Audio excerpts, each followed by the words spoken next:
Welcome back. If you're just joining us, you're watching the news at 10, live on Channels Television.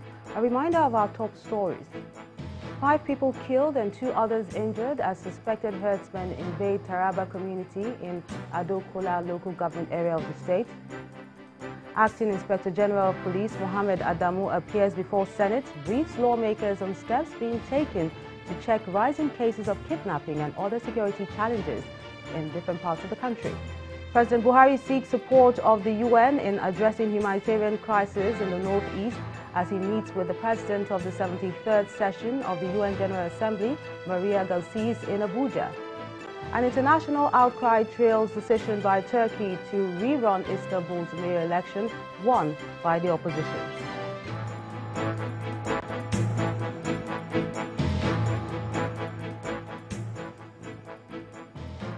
ChannelsTV.com has more information for you, and go to youtube.com/channelsweb to view our videos. Watch us on your mobile device via your browser or download the Channels TV app for Android and iOS devices from their respective stores.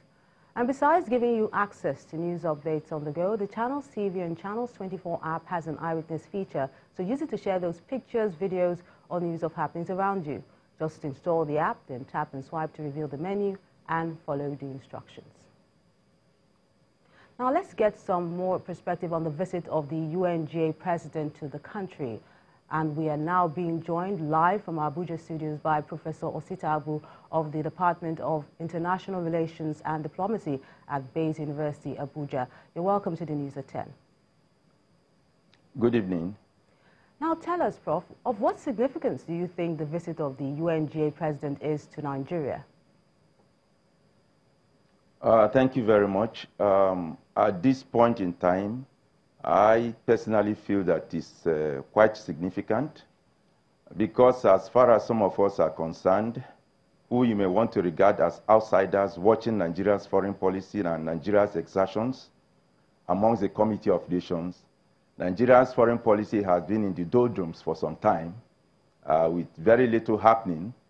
So it is refreshing to Nigerians to see that at this period in time that Nigeria is back in the news and making some progress in respect of what you may want to refer as a multilateralism on the platform of the United Nations Organization.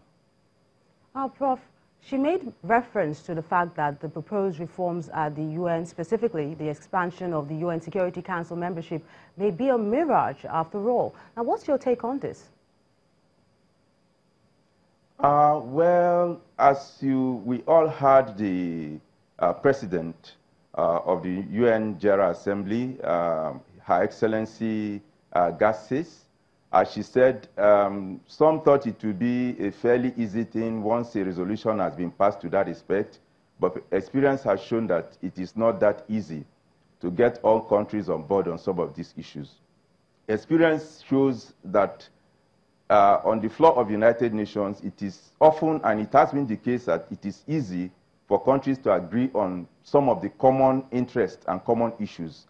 But on more critical issues like the reform of the Security Council and expansion and membership of the UN Security Council, which is the most powerful organ in the United Nations Organization, it has been extremely difficult to reach any consensus on it because the powers that be and those who control the Security Council will not easily allow other people, aspiring members, to belong to that body because it has a lot of implications for global peace and security and for the influences that these countries wield around the world. So do you think that Nigeria should give up her quest for membership of the UN Security Council at this point? Well, the most important thing about it is if you're seeking such a position, to what end? This is the critical question. If you become a member of the Security Council of the United Nations, okay, so what are you going to use it for? If you become the president of the UN General Assembly, what are you going to use it for Nigeria and for Africa? If we think that we can have the capacity to be able to make progress in those areas, then there is no problem in pursuing those agendas. But if it is being pursued for its own sake, then there is no need exerting energy on such adventures. So going forward now, Prof, what do you think the federal government should be looking at?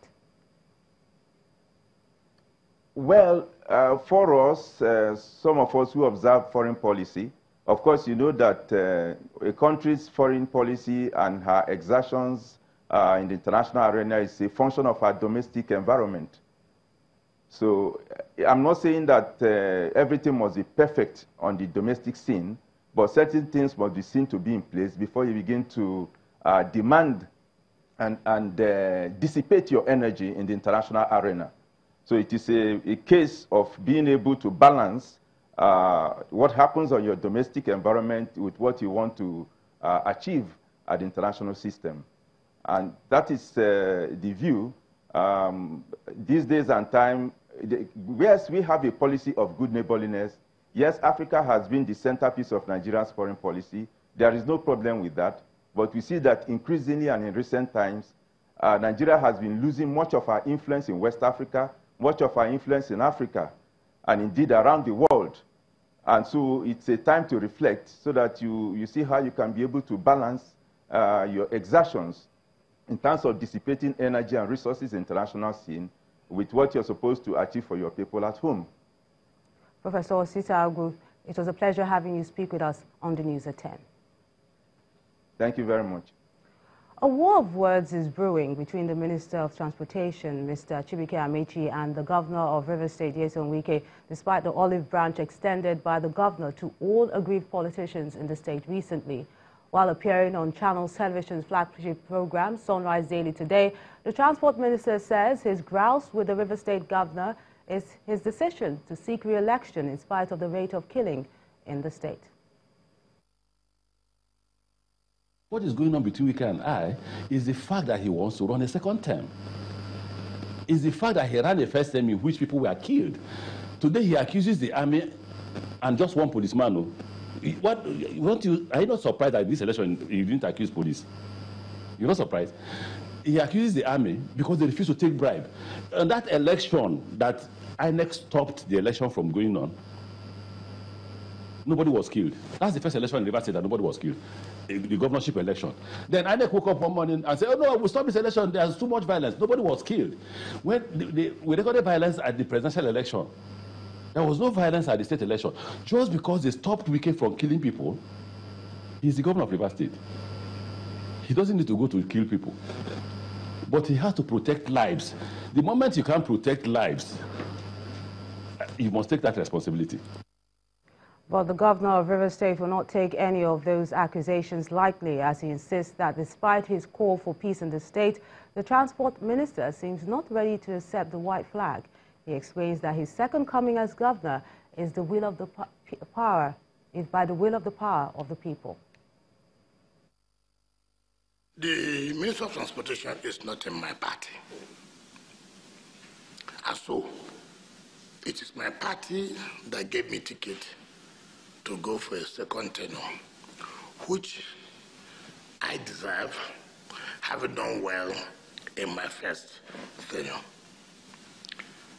If I did not do well in my first tenure, my party, which is the People's Democratic Party, will not allow me to fly the flag of the party.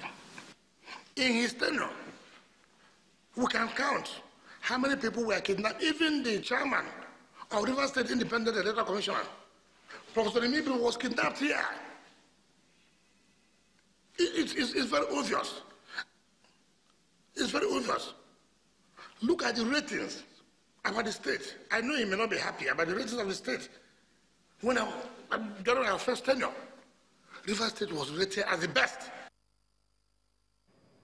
Now let's go back to our Abuja studios, where Ibrahim Adra is standing by with more stories. Hello, Ibrahim.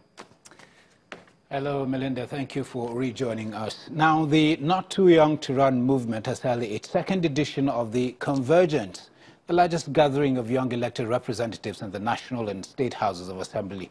The two-day conference, organized by Jigawa Africa, the Not Too Young to Run movement, and supported by the government of the United Kingdom, is designed to inspire the newly elected young legislators with tools required for quality representation.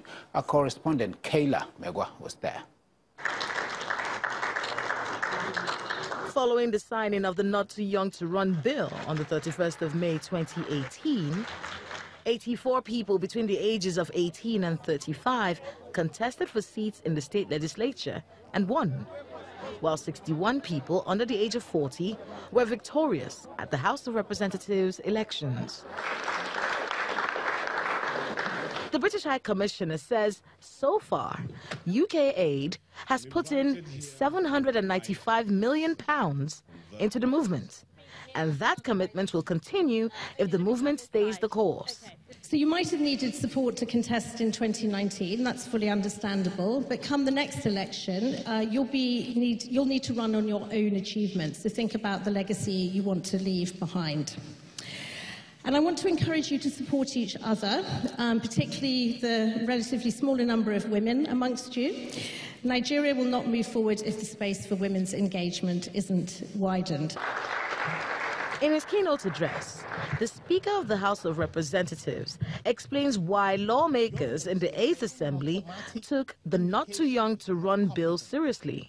While there was cynicism from certain quarters as to the commitment of lawmakers to the passage of the bill, but as legislators, we were never in doubt as to the importance of the bill and how much youth energy will drive governance in our country.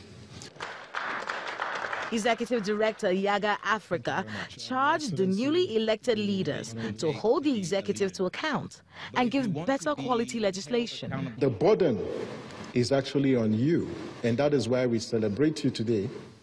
But we also remind you of that burden, that as you become honorable members, or now that you're honorable members elect, and when you are inaugurated, that you're reminded of the fact that you went to hell to get the votes of people, and you are accountable to those people. The Convergence 2.0 takes the conversation of youth inclusiveness in politics from where there were candidates to what legacies these young leaders will leave in the next 4 years. Kayla Magwa, Channels Television News. Legislature in Nigeria. Ladies and gentlemen. Now to Jigawa, where lawmakers in the State House of Assembly had a rowdy session today following a motion on the amendment of the standing rules of the House. Channels Television gathered that the standing rule amendment will deny any member who was previously impeached as a principal officer the privilege of recontesting any post. The mace, which is the symbol of authority in the House, was reportedly damaged during a scuffle on the floor of the House among some members. A lawmaker representing Yankwashi constituency is reported to have slashed out and hit the mace and was then sworn by some of his colleagues in a bid to take possession of the instrument. A correspondent reports that journalists and other staff in the House were later sent out of the chamber and the gates were locked. And back here in the nation's capital, aggrieved Bagi villagers today blocked the convoy of the Vice President,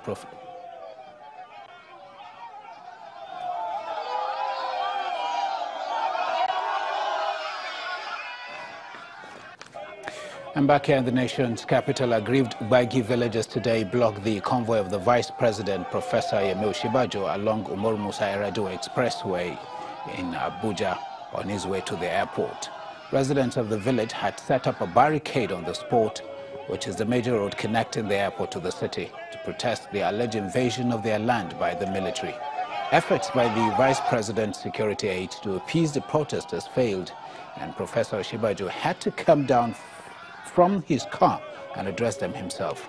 Vice President Osinbajo appealed for calm and assured the protesters that their grievances would be addressed. Apparently convinced by the Vice President's intervention, the villagers allow his convoy to pass but deny access to other vehicles.